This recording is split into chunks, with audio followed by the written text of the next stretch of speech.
I'm not really sure at this point what there is to say other than congratulations, Donald. Congratulations. Everybody's talking about you, which is, as you know, the only thing that matters. Everybody's talking about you. All eyes are on you. But why? Why? Because what a great leader you are, because what a strong, virile man you are? No. Because once again, you have gone out of your way to prove to anybody who doesn't know it yet that you are a depraved, deviant, damaged little man who cannot bear the thought that there are people in this world who are actually talented and valued and loved. Three things you are not. You cannot bear the thought that anybody else, even for a horrific reason, would be taking the spotlight away from you. So you need that spotlight trained back on yourself, because what are you without it? I continue to believe that the most fitting punishment for you would for you to be put in a room without mirrors, without access to the internet, without access to your ass kissing sycophants who, for reasons that escape understanding, continue to believe or act as if they believe that you matter, that there is anything in you that is redeemable. You are so far beyond redemption, it actually terrifies me. Not because I care about you, but because I care about what you're capable of doing to other people. The fact that you would take the opportunity of the horrific deaths of two people who really had nothing to do with you, who were living their lives, who were actually doing good in the world, which is something you've never done, that you would go out of your way to try in your pathetic, weak way to demean them, should prove once and for all to anybody who hasn't been paying attention that you are capable of anything. There is no worst with you ever. There is only worse. And what we saw today with your reaction to the deaths of Rob and Michelle Reiner was simply more of the same. A matter of degree, not kind. This is what you always do, but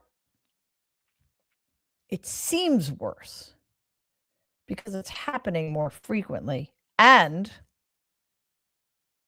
you are continuing to attack people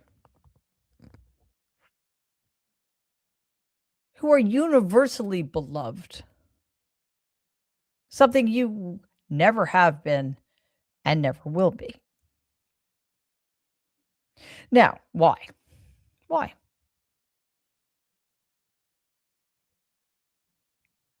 Pettiness, spite, jealousy, stupidity, and again, depravity. Because you know that all of the qualities Rob and Michelle Reiner embodied, their creativity, their artistry, their understanding of the human condition, their empathy, their compassion, their kindness, their generosity, their true desire to do better in the world, to make the world a better place, all of that is beyond you. So, therefore, You had to post this on your pathetic, failing social media site. Quote, a very sad thing happened last night in Hollywood. Rob Reiner, a tortured and struggling but once very talented movie director and comedy star, has passed away, together with his wife, Michelle, reportedly due to the anger he caused others through his massive, unyielding, and incurable affliction with a mind crippling disease known as Trump derangement syndrome. He was known to have driven people crazy by his raging obsession of Donald, with his obvious paranoia reaching a new heights as the Trump administration surpassed all goals and with the golden age of America upon us, etc. Unquote. Who does that? Who responds that way before we really know what happened other than the fact that Rob and Michelle Reiner were killed? Who does that? Except the thirstiest, weakest, most depraved among us. Of course, Donald being Donald, he doubled down. Most sane, let me rephrase, any sane, relatively mature human would recognize the mistake, the miscalculation in putting out such a grotesque, disrespectful, cruel post. And they would either retract it and put something decent in its place, or they would keep their mouth shut. But no. Donald is neither sane, nor decent, nor mature. So this is what he had to say in the Oval Office this afternoon. Your statement on Truth Social after the murder of Rob Reiner. Do you stand by that post? Well, I wasn't a fan of his at all. He was a deranged person as far as Trump is concerned. He said he knew it was false. In fact, it's the exact opposite, that I was a friend of Russia, controlled by Russia. You know, it was the Russia hoax. He was one of the people behind it. I think he hurt himself in career-wise. He became like a deranged person, Trump derangement syndrome. So I was not a fan of Rob Reiner at all in any way, shape, or form. I thought he was very bad for our country. Yeah. Nobody gives a shit what Donald thinks about Rob Reiner. And at this point, nobody should give a shit what Donald thinks about anything. What we should care about is the fact that 78 million people decided to give that corrupt, depraved person so much power. Somebody who would go out of their way to make things worse for a family that has just suffered an unimaginably horrific loss. I'm actually, quite frankly, disgusted that we even have to talk about this. I wish we could ignore that despicable little man, but we can't.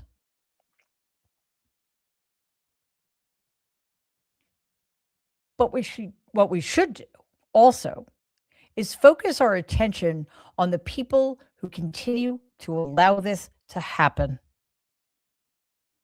Those people in his inner circle who empower him, who enable him, who make excuses for him, who lie for him. The J.D. Vances and the Stephen Millers and every single fucking congressional Republican. All of them are complicit in all of this. They know better.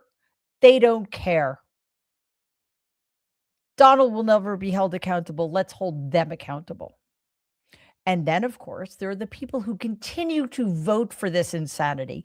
Not just vote for Donald, but vote for the people who keep him in power, who keep him enabled, who continue to allow him to trample upon everything in this country that is good. I am sick to death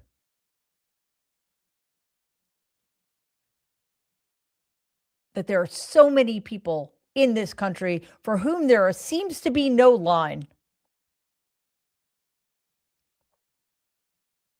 They say, well, yeah, that was bad. I don't like it, but love how cruel he is to immigrants, love that he keeps attacking trans people, love that he's indiscriminately blowing people up in the Caribbean Sea, love that. It is time that we start asking those people this question. Why are you okay with this? There are plenty of Republicans who would hate women just as much as Donald does, who would hate immigrants just as much as Donald does, who would allow people like Robert Kennedy to murder our children by withholding safe, effective vaccines, but who would refrain from being so obscenely cruel to individuals, who would refrain from attacking individual American citizens, who would refrain from the kinds of depravity Donald increasingly seems to specialize in. Because again, this is not new. It might feel worse because we've been dealing with this for a decade, but this is not new. This is who he has been forever. He is incapable of change. He is incapable of evolution. He is only capable of getting worse.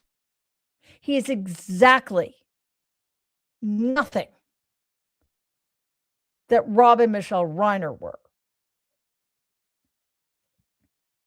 They were decent, kind, generous artists who understood what mattered, who fought for the rights of people not like them, people, gay people, immigrants, people who did not have the kind of privilege and the power and resources they had.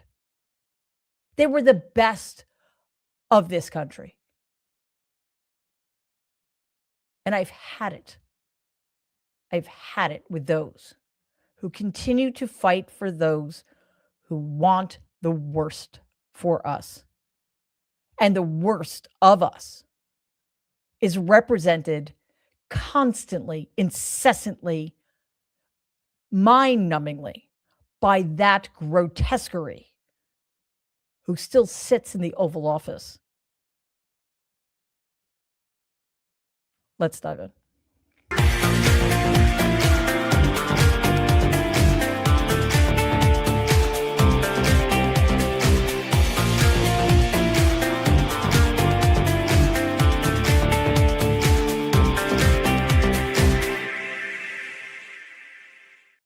Good evening and welcome to Mary Trump Live. It's good to have you with me. I am sorry, it's been a day.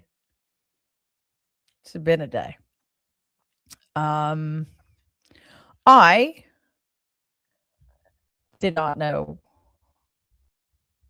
Rob well. I mean, I think it's a stretch to say I really knew him. I didn't. I interviewed him a couple of times, and he very generously was on a show I did a couple of years ago, a group Zoom. I think we were watching, a group of us were watching one of Biden's States of the Union addresses or something. And here's the thing. Like many of us, like most of us probably, Rob Reiner was one of those people who was part of the soundtrack of our lives, right? I grew up watching All in the Family. I think mostly my dad and I watched it together. And then, of course, movie after movie after movie that he directed that tapped into the zeitgeist and had their fingers on the pulses of what was going on in this country, or quite frankly, sometimes were just so absurdly and wonderfully entertaining. It was quite something to watch Rob Reiner's transition from actor to director. It was quite something to watch him become a more and more prominent voice in the politics of this country. And I mean, actually, politics is the wrong word. To see how much he cared, how much he and Michelle cared about this country. So, anyway, that's really all we should have been focusing on today. Their legacy as human beings, as artists, as Americans.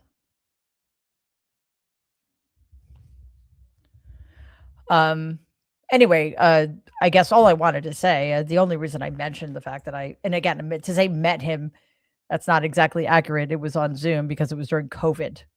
Of course, everything seems to have been during COVID. But when somebody is part of the soundtrack of your life and you unaccountably find yourself in a position to meet them in any context, and then you learn that they are exactly the kind of person you would want them to be. That is a gift.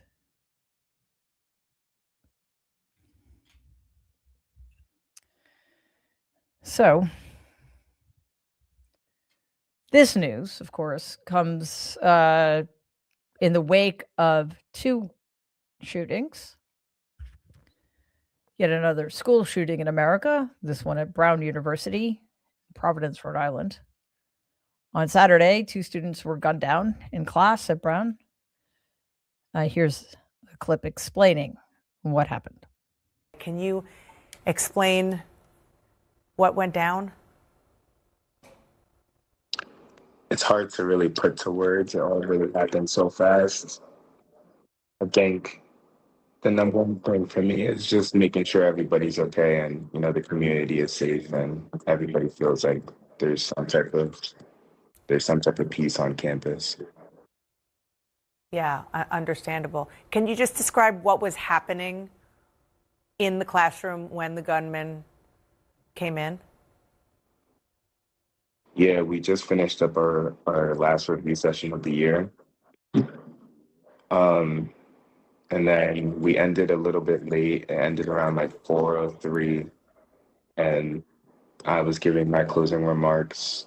And then as soon as everybody stood up and started exiting the room, we heard what sounded like gunshots outside the door. And we heard screaming from various students. And then about 5 seconds later, we see a gunman enter the room. And then we just screamed something and just started shooting. Today, news outlets reported a troubling update in the investigation into that shooting at Brown. Late Sunday night, officials announced they're releasing the person who had been detained as a person of interest in the attack that occurred on Saturday. Watch this. And in fact, Vlad, actually, they're saying that they don't know if this person is in this neighborhood, in this city, in this state. They said there's no way of knowing right now where whoever committed this heinous act actually is. But again, as you mentioned, they are stressing that they have not gotten any sort of credible threats so far to this community. And so they are trying to sort of manage some of the emotions here. Just yesterday, in fact, the mayor of Providence said that he knows that this announcement that the person of interest has been released is going to cause fresh anxiety for folks who are in this community.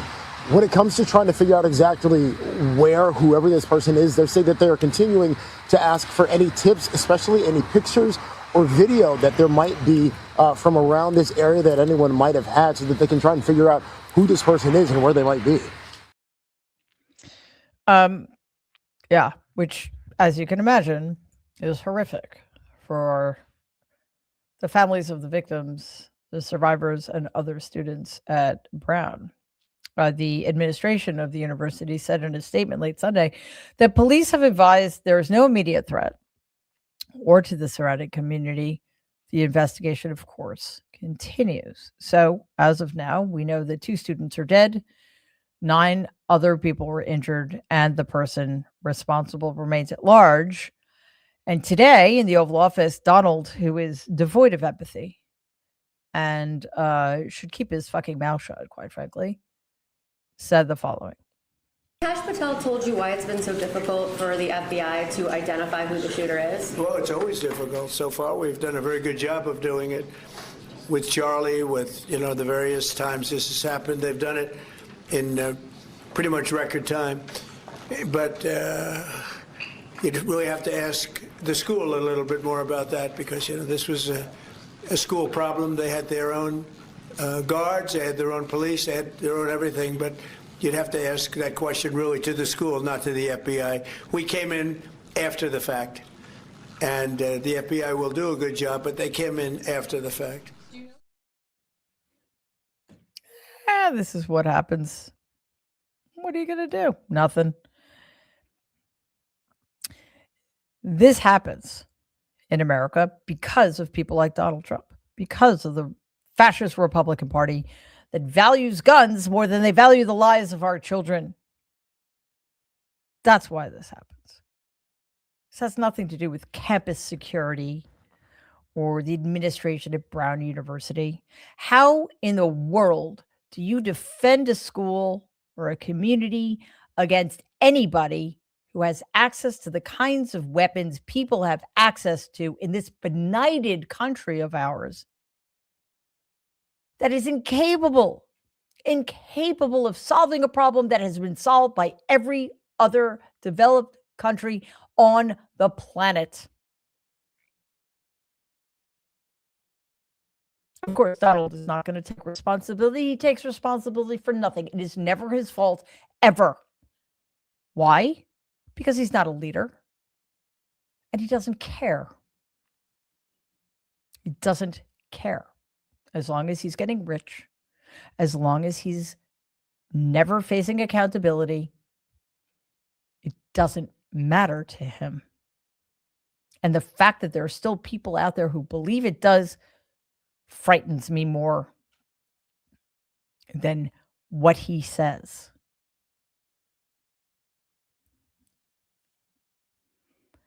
So what are we going to do about it? Truly, what are we going to do about it?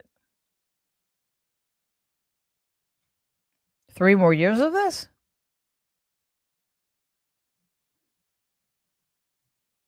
We're going to let this just play out? Are we? We're okay. We're not okay. I mean, I know a lot of us aren't okay with it, but we just think, oh, well, he's in the Oval Office. We're going to have to wait until the November midterms. We're going to have to wait until the 2028 elections. It's not good enough. Look, I don't pretend to have a solution. I don't. And I apologize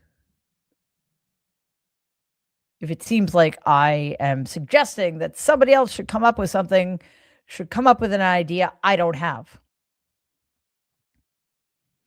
But we need to stop pretending, as so many people in the corporate media do, as so many people in the establishment of the Democratic Party do, that this is just normal, that this is a phase, that this is just another politician doing normal politician things. Nothing about this is okay. Nothing about this is sustainable. Nothing about this is survivable. And unless and until we face that, unless and until we try, at least, to put the brakes on this insanity, we will reap the whirlwind.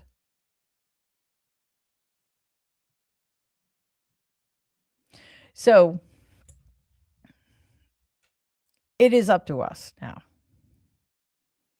to figure out the best path forward. And I think we need to talk about that more. But it's been a tough week. And to the extent that we have those anymore, between the shooting at Brown University and the shooting in Bondi Beach, the attack by a father and his son on a synagogue, targeting Jews.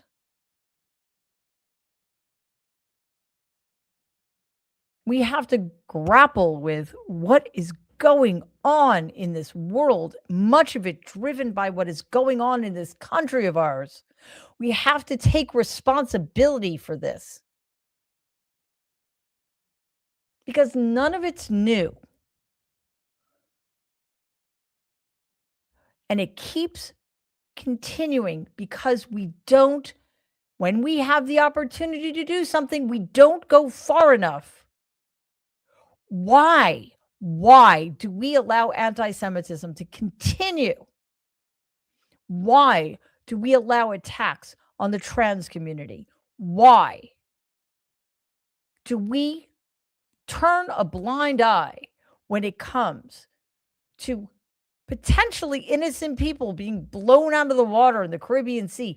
Why are we not up in arms every minute of our lives that immigrants and undocumented workers are being illegally detained and disappeared from the streets of our country? Why? Why do we allow such a depraved, deviant, damaged man to have so much power and do such untold damage, not just here, but across the planet? Because all of this is exported. All of it. And maybe if we're lucky and we're organized and we get our acts together, maybe we can mitigate the damage that's been done and turn things around in 2026 and 2028. But you know what we can't do? We cannot undo the damage that's done globally, because you and I don't have that kind of power.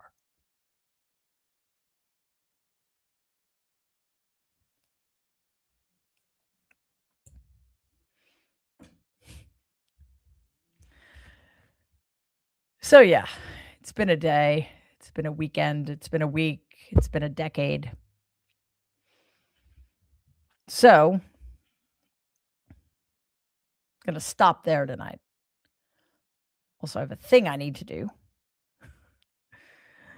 in about 20 minutes. So luckily, because we understand how important it is to take care of ourselves, to take care of each other, and stop, even if only for 30 seconds or a minute, and breathe. And remember that there are other things that we need to pay attention to. So that brings us to tonight's emotional support moment. But again, first, please take a breath. Because between Bondi Beach, Brown University, and the deaths of Rob and Michelle Reiner, it has been almost too much to bear. Because in this country, there is nobody in power who's going to do anything but make all of it worse. So again, breathe.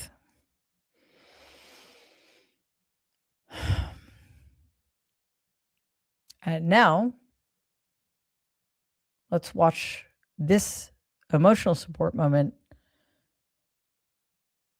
And while you're watching and listening, keep breathing, please.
I hope that helped.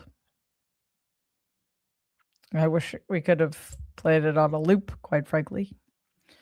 I apologize that I am not going to be able to answer your questions or read your comments or thank you for your very generous donations tonight. As I mentioned, it's been a day and I have commitments that I was not expecting, quite frankly. So I promise I will make up for it tomorrow.